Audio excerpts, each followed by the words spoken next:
The war in Gaza has now spilled into the halls of diplomacy.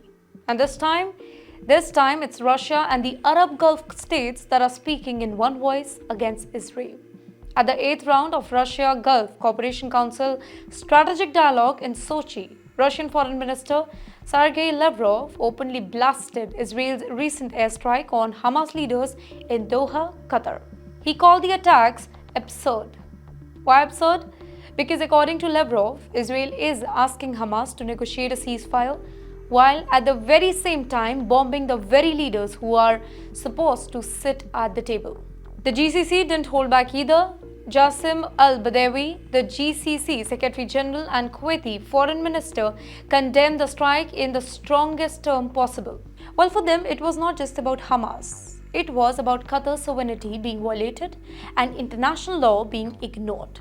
Their message was clear: Israel has crossed a red line. Now, let's put this into perspective. The Gulf Cooperation Council is not a small group. It includes Saudi Arabia, the UAE, Kuwait, Oman, Bahrain, and Qatar, the energy giants of the entire world.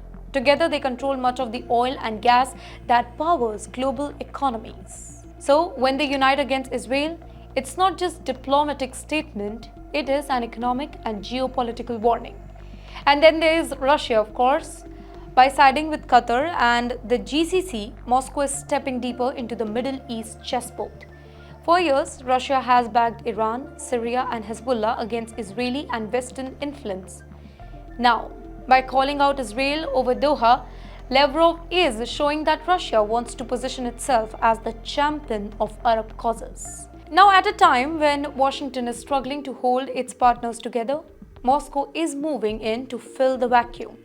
In the meantime, Qatar is not taking this lightly either. Doha has announced it will pursue legal action against Israel, possibly at the International Court of Justice or maybe through the United Nations Forum.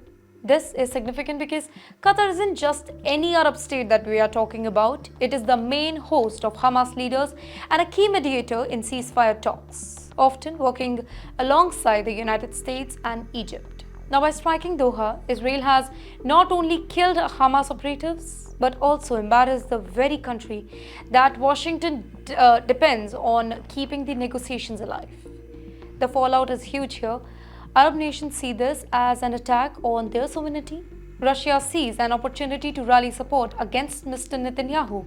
And Hamas, despite all the losses, will likely use this particular thing to claim it is being unfairly targeted while still being asked to negotiate.